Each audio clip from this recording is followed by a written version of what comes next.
right. Well, Amy here, and welcome one and all to those joining us and listening in. Alongside me today is one of our Ask Us Beauty contributors, Dr. Amanda Savage Brown, who also is a scientist turned women's self-acceptance therapist and coach. Dr. Amanda Savage Brown, welcome to you. Thank you. Thank you for having me, Amy. I'm excited to be here. Oh, my pleasure. I am just beyond delighted to have you here with me today to share your expertise as it relates to a very important yet sensitive topic that we're going to be talking about today. And that topic is implants, and more specifically, having them removed. Some listening even might not even know that some women have them removed. So my hope is that today's casual conversation between you and I will leave those listening more informed than what coming into after they leave than coming into it. And so just with that, over to you. Before we unpack some of those things, I'd love to get to know you a little bit more deeply, your story and journey, and how you were a scientist, which is super exciting, by the way, and then how you turned and done to continued your meaningful work into the work that you do now. So just over to you. Well, thank you. I'm excited we're going to talk about this today. It's my passion place. And originally I went into science. I got a PhD in human genetics, and I worked at the Centers for Disease Control actually for about 12 years. And I was always gravitating towards projects, like even for my PhD dissertation, I was always gravitating towards projects that focused on women's health as much as possible. And I kind of felt like I call it a scientist on the sidelines. So even though I love science, I wanted to kind of get more direct with women. I wanted to work one-on-one with women and more personal with women. And I had also always wanted to be a therapist. And so I just finally gave myself permission to go back to school and got another graduate degree so that I could start working one-on-one with women on various women's well-being issues. So the type of therapy that I specialize in is called acceptance and commitment therapy. And it's, to give a clinical word, it's transdiagnostic. So it allows me to work with all kinds of different experiences, not just what we would think of as mental health related, but as well-being related. So, sometimes I work with trauma survivors. Other times I work with women who are struggling with people pleasing. Sometimes I work with women who really want to make important changes in their life, but they've just got some inner barriers that are holding them back. So I've really appreciated, it's called ACT when you refer to it as just the 3 letters. So I've appreciated ACT allowing me to work with so many different issues.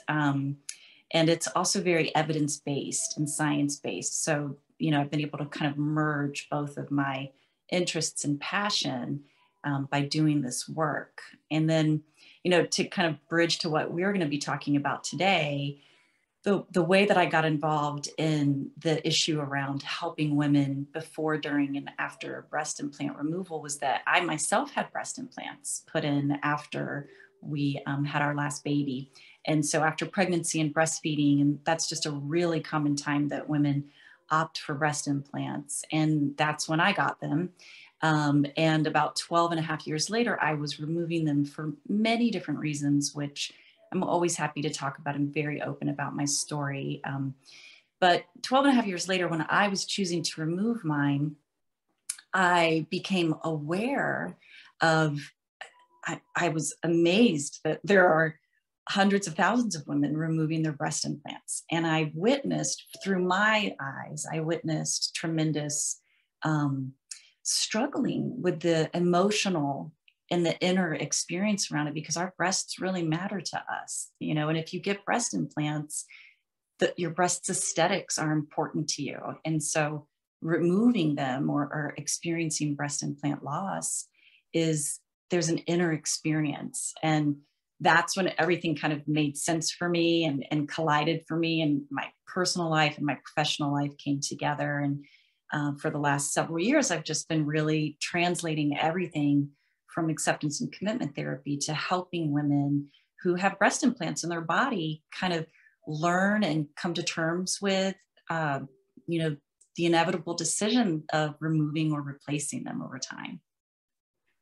And so let's talk about that just a little bit more deeply. What are just the various reasons, different reasons why women do elect to get the implants removed? Yeah, there are so many reasons. So one, which we'll talk about more, I'm sure today, is, you know, first and foremost, they're just not lifetime devices. And a lot of women who have them in their body right now don't realize that. I didn't know that. I was told that I could keep my breast implants for life. And I had completely expected that. I'm very surgery adverse. And so the fact that I could just brave one surgery and then, you know, kind of hope to just be healthy was really appealing to me. But now you know, there's a lot more awareness, and we'll talk about it more, I'm sure, but they're just not lifetime devices. So that's one reason. But there's a lot of other reasons. And I like to really honor all of it. So I've talked with countless women. I've literally lost track of how many women I've talked with about this. And some women remove breast implants because they're physically uncomfortable to them. You know, they can be uncomfortable locally to the breast. They can also be uncomfortable just from a lifestyle perspective. So maybe you can't work out and do chest exercises. And if fitness and training like that is important to you, over time, it can become something that you're just kind of done dealing with. Some women evolve as they get older, and they think about the messaging that they're sending to, like, maybe a beloved daughter, maybe their grandchildren, and they're just aware of that, and it starts to get uncomfortable for them, and they think, I'm just going to get these out, and I want to model something different. Other women take them out because of a complete lifestyle change. So let's say that you're moving into clean living, organic living, you want to be vegan, things like really, really clean. And they realize that they have, you know, a foreign object in their body that has 40 plus chemicals in it. And it's just a mismatch for their lifestyle. So I wrote down some another really common reason is rupture. That's a really common reason. Another one is that manufacturers will recall implants. So the more that we're getting information and the more that they're being tracked, we're learning about different things like breast implant associated anaplastic large cell lymphoma, which is a mouthful, which is a type of cancer that can happen around the breast implant. So it is not breast cancer, it's a lymphoma. And so some manufacturers are recalling breast implants that are known to be associated with that particular cancer risk. So there's so many different reasons why some women are just like, you know, honestly, they're just like, I'm aging and the rest of my body is kind of feeling gravity and my implanted breasts aren't. And so they're just like, I'm going to get them out and not age with them in my body. So there's a lot of different reasons. Another one that's very, very forward facing and on a lot of people's minds, you know, being covered in magazines and news stories and all over social media is breast implant illness, which is a systemic impact on women's health. So breast implants are known to cause well, it's kind of a controversial issue, which is why I'm stammering over it right now. Breast implant illness has been reported among hundreds of thousands of women, and it's not a new thing. It's been around for decades and decades and decades. It's mired in controversy, and the best way that I can explain it is it reminds me of when we found that there was an association between football and traumatic brain injuries. And it was initially meant with dismissiveness and even some anger until it eventually inspired research and prevention. And so the association between systemic illness and breast implants is at a really important time right now where there is a lot of research going on, a lot of important science looking at silicone gel bleed, and what is happening in the human body whenever you have breast implants inside, irrespective of if it's saline or silicone filled. They all are in a silicone shell, and there can be gel bleed, and the human body just, it has a reaction whenever there's a foreign object inside it. And for some women, that leads to it's a huge list of symptoms. They're non-specific. A lot of them look and can be misconstrued as aging or hormone related. So, and it's a diagnosis of exclusion, so it can be confusing.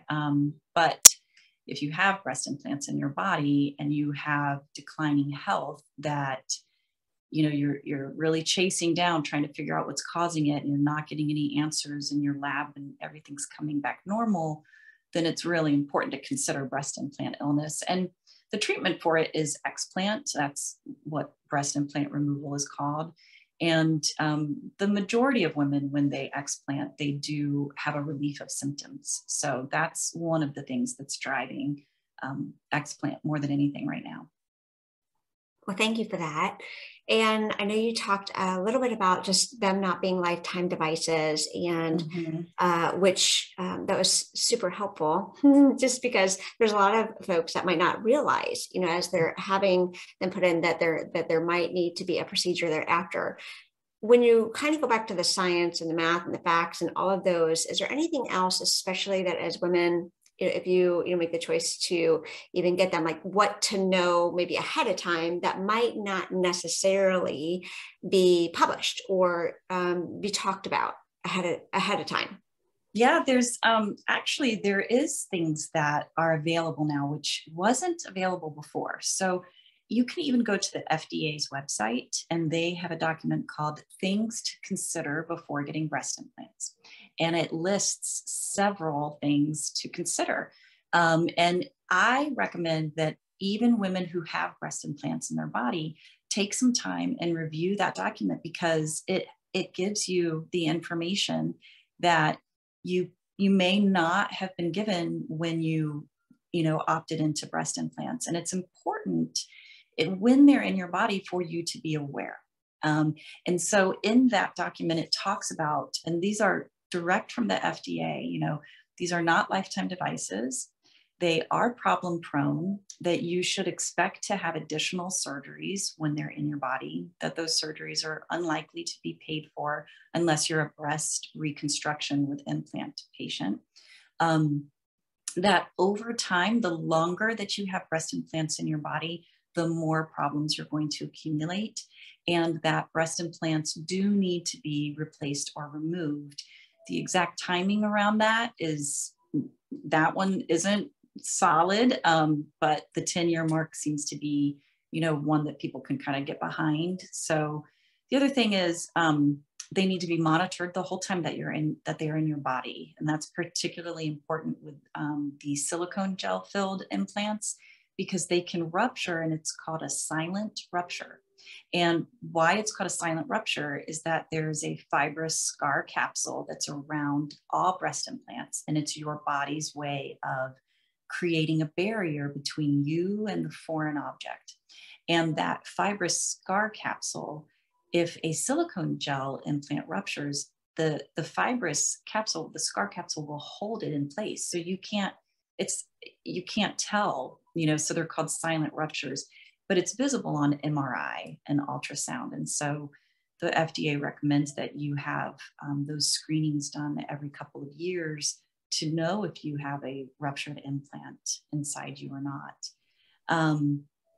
There are several other things, again, the risk of BIA, ALCL, which, not to be alarming, but if it's left in a person's body, if a woman doesn't realize that she has it, it can be deadly. And so, the solution for that is to explant.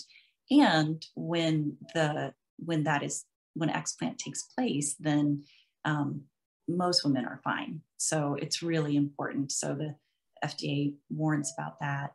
Another thing that's different is that in the fall of 2021, the FDA elevated the risk warning on breast implants. And so now they all come with a black box warning. which is not, it's not to, if you have breast implants in your body right now and you're like, what? The FDA put a black box warning on it. What does that mean? They're elevating it because we're learning all of these things. And what that means, if you have them in your body right now, is that it is important that you be informed, that you follow people who are going to provide you with, non-biased, research-based information, that you connect yourself to breast implant safety groups, that you make a point of checking in with the FDA and if you know the manufacturer of your implant, that you check in with them for recalls as well. So that's why, if you opt for breast implants, it must be done with a commitment to self-care, and no one opts for them hoping that it's going to not work out for them or hoping to be harmed by them. You want to enjoy them, and you want to enjoy having them. And it's possible to have breast implants and really just take that kind of driven action and be very motivated that you're going to be aware and monitoring things so that you're as safe as possible while they're in. So how can you walk the line, especially if you have them and you're listening to this, and this could sound very scary, right? It's an important matter between being informed and then being scared. So how can someone navigate that?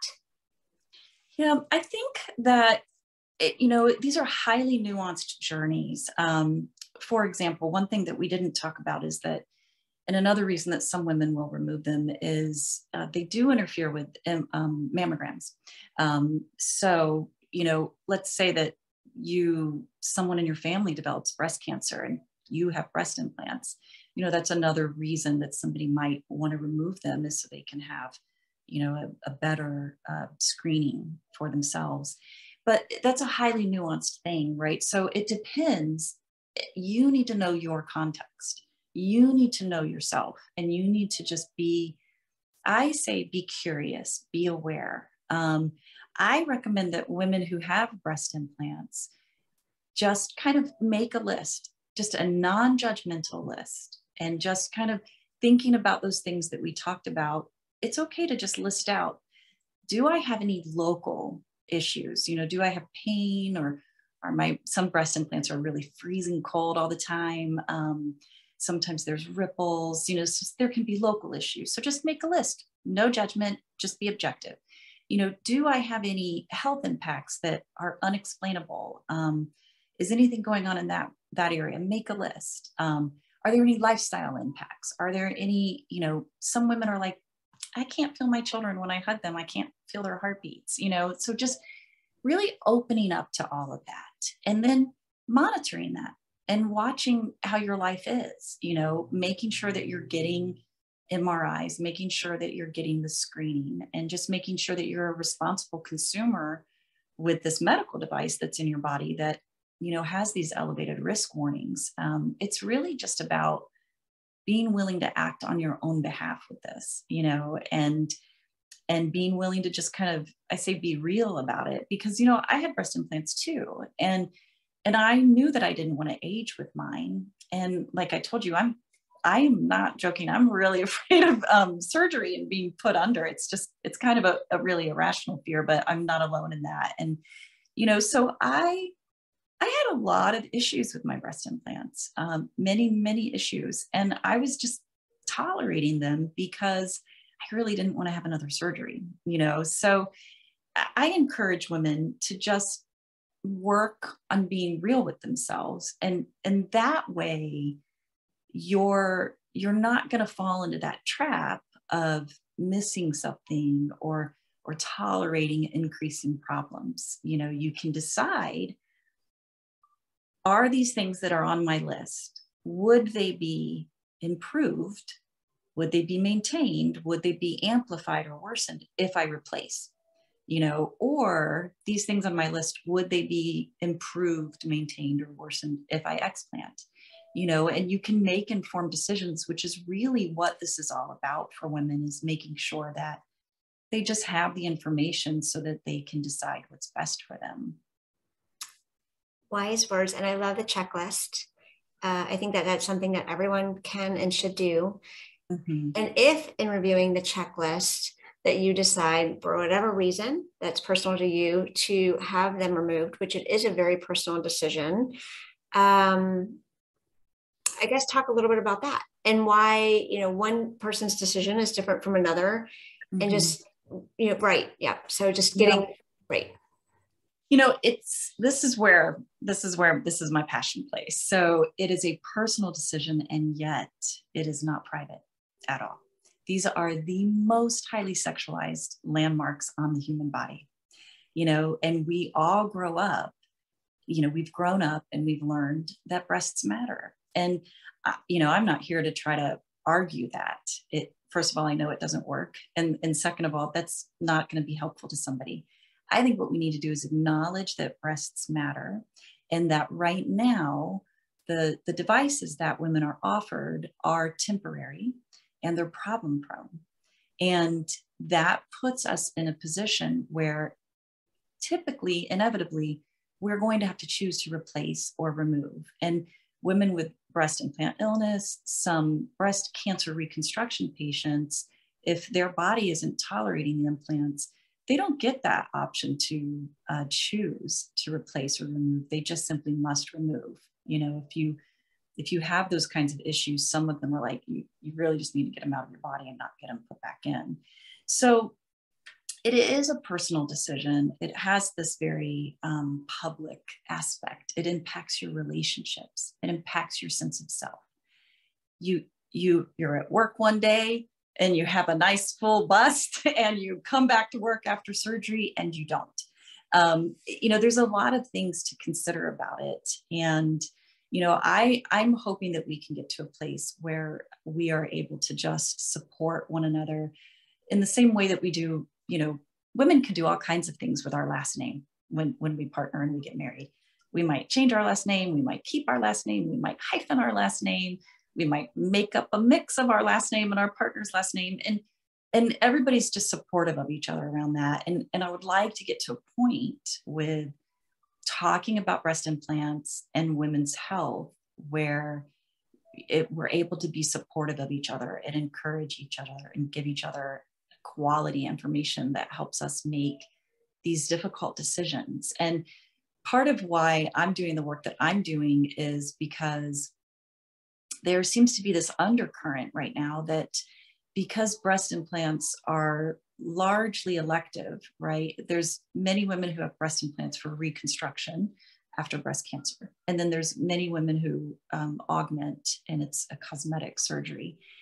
And there seems to be this assumption that because it's a choice that you're making, that if it isn't working out for you, that any inner suffering around that loss must also be superficial.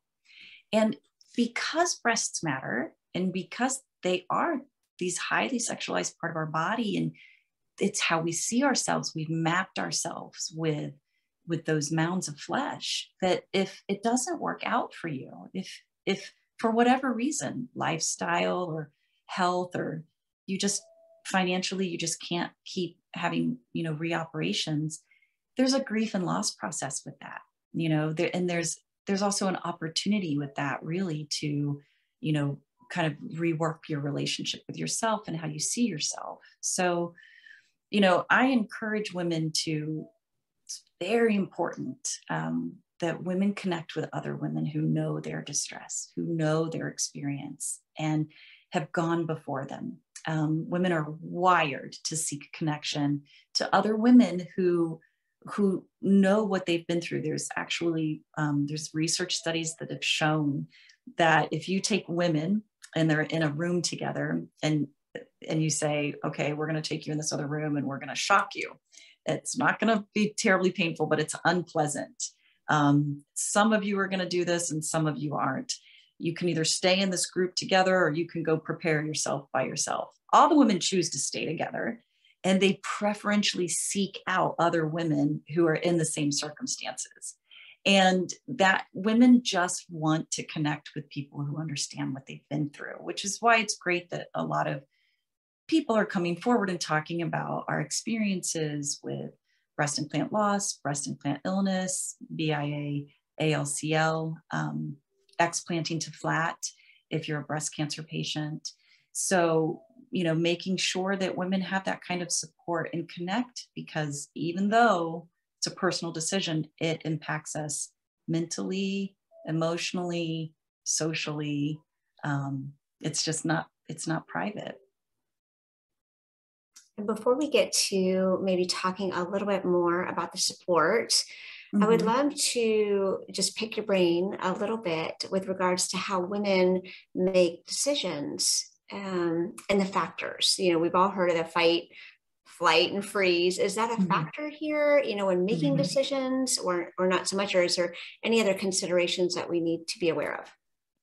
Well, women, I've read research about this, that, we all have our fight, flight, or freeze response, right? And we also have another way that we work on maintaining our safety and our well-being, which is a tend and befriend system.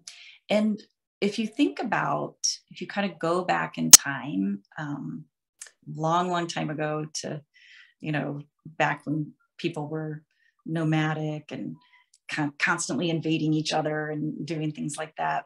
If a woman was pregnant, fight, flight, or freeze wasn't really the best. It's hard to run really fast, and you're hard to fight if you're pregnant. Or if a woman had, children or babies, that also really put her in a vulnerable position. And so one way that women learned to stay safe was to use tend and befriend and work to really make themselves valuable to the group. And that's really important. First of all, everybody, every single human has a drive to belong. We just do. We're social creatures. Back in the day, group belonging equaled safety, and still to this day, the modern woman, we can feel like group belonging equals safety, right? And so, this issue it's very interesting, because if we live where we belong better with better breasts, then removing them for some reason, removing implants for some reason, can feel quite threatening, and it's important, because women do better with, tending and befriending and being wired for connection like that. It's important for us to rally around each other and support each other that way, because, you're okay. Like, I'm fine. I removed my breast implants and I'm fine. And many, many, many, many hundreds of thousands of women have, and we're fine. But leading up to it, it can feel really threatening, just because of just the way that we're all wired. But we can get each other through it if that's what a woman chooses to do. Okay, so then just segueing into what the support and the community and the resources that are available out there, can you share a little bit about where someone can go? Yeah, so there's, a lot of different places that you could get information about this. So again, I mentioned the FDA, so you can go there and look at the things to consider before getting breast implants. You can go to, there's different breast implant safety groups. So there's the National Center for Health Studies, there's Breast Implant Safety Alliance, there's Global Patient Advisory Committee. There's many different breast implant safety groups where you can get information. If you're curious about breast implant illness, you can type that into Google and a whole world opens up, and that can be pretty overwhelming. So there's different resources that you can visit to learn about it, really well done websites, Healing Breast Implant Illness, breastimplantillness.com, The Truth About Breast Implants, all different kinds of places that you can go. There's many, many groups on Facebook that you can join to connect with other women and learn about it. I do recommend that, because you can get Google overload, and it can really shut you down. And so I really recommend that if you're curious, if you're wanting to learn more, that you kind of take it in small doses, unless there's some urgent thing, like a rupture, a recall, potential breast implant illness, that you just kind of learn and take it slowly, because it can be overwhelming. And that's not what we're going for. We don't want to flood somebody with being overwhelmed. These are important decisions, and you kind of need your thinking self to help you through it. So you don't want to overwhelm it.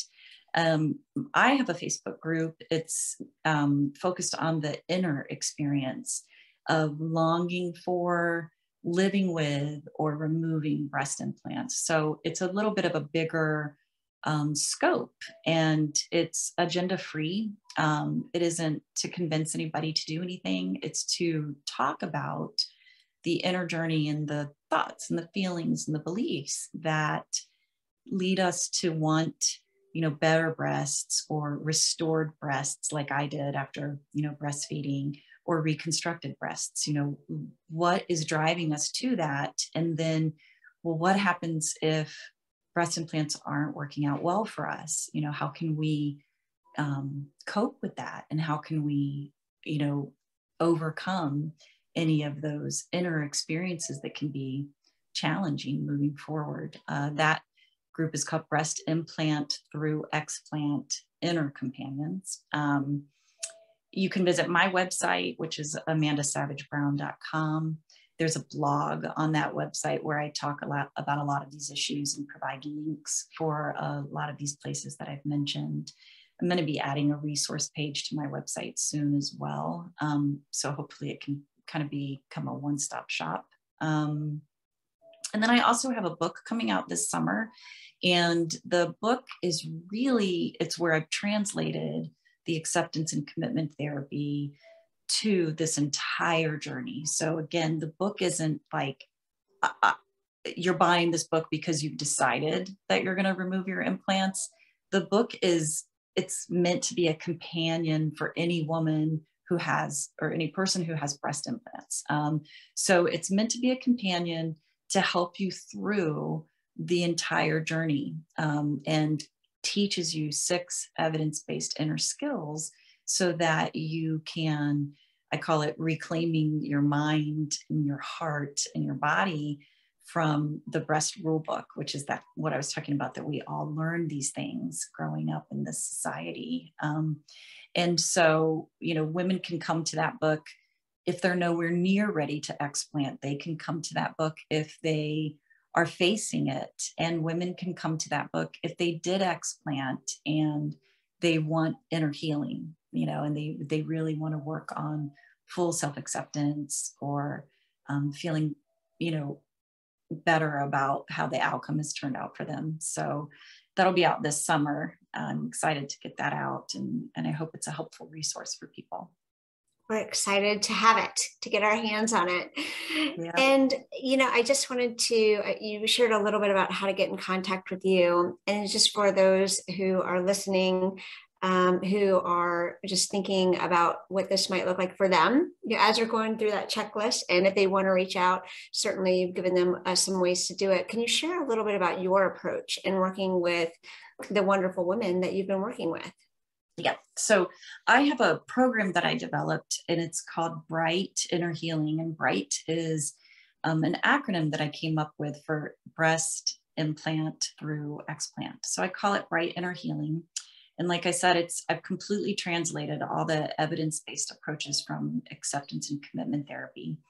And the idea is that women will be able to use Bright Inner Healing and work on their inner experience, irrespective of, if they're before, during, or long after explant. I always say that, the way that we've learned to feel about breasts and the fact that breasts matter, we're never going to fully unlearn that. It's just not possible. And so as you're going through this journey with these temporary devices that, even the FDA says, they get more problem prone the longer that they're in your body, I want to help women come to terms with getting more than they bargained for from breast implants. And I want to help women be in charge of the decisions that they're making while those devices are in their body and moving forward about what to do about it. And so it provides 6 inner skills so that women can kind of step back from the breast rule book.